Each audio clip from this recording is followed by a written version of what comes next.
blessed evening, or blessed afternoon, or blessed morning, depending on whatever time you find yourself watching this video. I am hailing you. Thank you for watching Love Enthroned this week.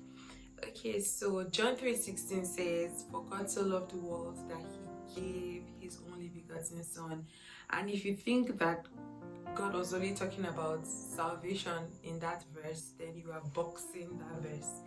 It's way beyond salvation. It's far more than that. It's kingdom. It's everything. So when God gave his son, he literally gave us everything.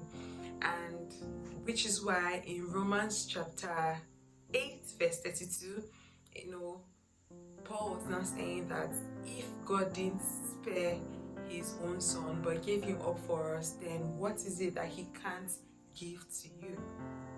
I'm getting somewhere.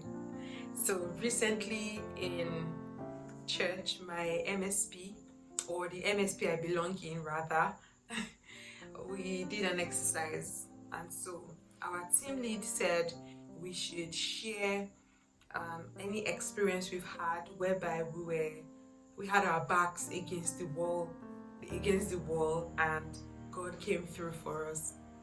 And so people started sharing interesting stories, mind-blowing stories, and it was the circle. I'm in my corner and I'm racking my brain. What story am I going to share? What story am I going to share, like of God coming through for me, of Christ coming through for me at a time that was so tight, so difficult? Like, what will I share? And it was actually very disappointing for myself. Later I was telling myself that how could I even ask what story to share when literally my life is a testament of God's goodness. And I'm sure this is the same case for every one of us. Our whole life is a testament of God's goodness, of God's love.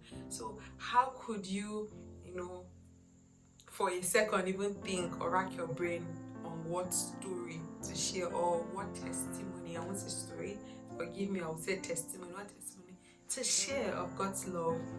And so when it got to my time, I shared this time when I was going for my master's. So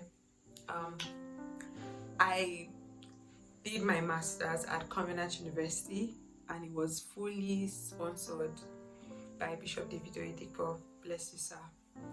And just thinking through it, that alone was the goodness of God. Who could have thought that particular year I graduated, they will give all first-class students scholarship to come back from masters, fully funded? And so just like that, I was privileged because I finished with a first class that particular year and I was eligible.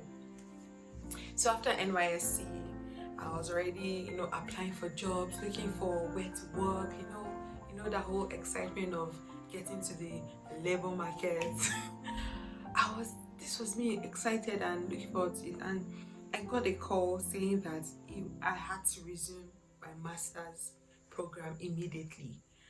I was thinking, I'm like, okay, my parents were even retired long before I entered university, and so paying my school fees through Covenant University was not a walk in the park. Like, it was not beans, it was not yam.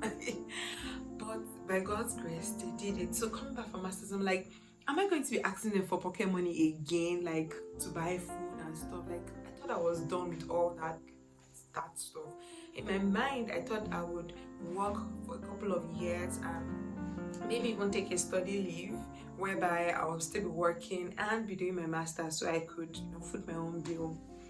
And they said no, I had to resume immediately or forfeit the scholarship. Anyway, so that this video doesn't get so long. This was me. I had to go back to school and I didn't have anything.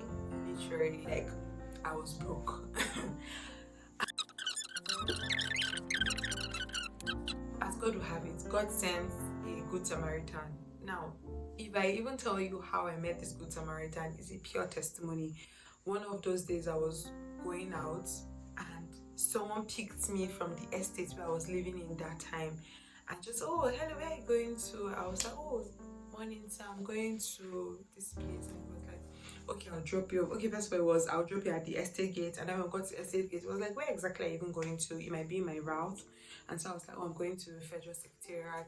I was like, oh, I'm going to that axis. And that's how I got a free ride to where I was going to. So along the way in the car, we just got talking.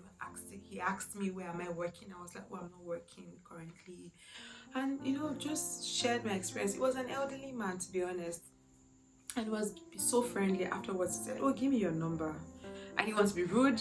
He had already given me right, so I shared my number. And in my mind, I was like, all these men looking for, babes and all. I'm not going to be one of them and all. So I saved this number. Funny enough, he didn't call me. He didn't ask me, oh, let's go out or anything. Nothing like that. And so I wrote a book. I wrote a book when I was 7. And so I just published the book on Amazon, The Call. So I posted it on my WhatsApp status. Like, hey, visit Amazon, purchase my book. And he messaged, he was like, you wrote a book? I was like, oh yes, I did. So I was like, he would love to read it. And so he did. And he messaged me, was telling me that, you have a brilliant mind. And we just got talking. He said, what did I study? Human resources. And he was like, he was going to pull some strings and help me get a job. And I was really thrilled about that. And then so fast forward to when I was about going to school. I was frustrated and all, and along this line, this man called and was like, oh, that he got a job for an interview for me. I felt so bad because this is really what I wanted, but I just had to say, sir, I'm really sorry, and I appreciate all the effort you've made for me, but I will have to go for my master's. And I just told him that, I got a scholarship, I have to resume my master's. I'm so sorry that if I don't go, I'll forfeit it. And he was like, oh, that's fine. That is really happy for me. And then this man just went on to ask, so when are you leaving? Have you booked your flight? Have you done? I'm like, flights, hey, me that. I'm even thinking, like, do you get, like, it was such a tight time. And so I was like, it's not flight though. I guess I'll go by road. And I just told him, anyhow, because it's such a rush, I would figure it out. I was like, no, in this Nigeria, go by road. Anyway, cut the long story short, this man books my flights, sent me pocket money, and not just that, even got me a cab that took me to the airport on the day of my flight. He didn't stop there. Almost all through my masters, he was sponsoring me, sending me money, and guess what? Till today, he never asked to see me, never asked for any favor. That was just it. A good Samaritan. Thank you, sir, wherever you are. God bless you. And I shared that story, and when I was sharing it was mind-blowing for myself, and it just shows the goodness of God. So today I am not coming to talk about the problems in the world and how love can fix it. Love can fix it, definitely. I'm just here to recount on the goodness of God in my life, the goodness of God that has shown me time and time again how much God loves me. And I'm sharing it as a gesture of my love back to Him, and hoping that this video will spur you to Thanksgiving. It will spur you to recount what God has done for you one way or the other, that He came through for you, so you remember that God loves you. And if you're going through any situation right now, or if your back is against the wall and you don't know what to do, I challenge you to trust God. He will come through for you. Thank you very much for watching. See you next week. Bye. Oh, sorry, and don't forget that love and joy is God and truth. Bye.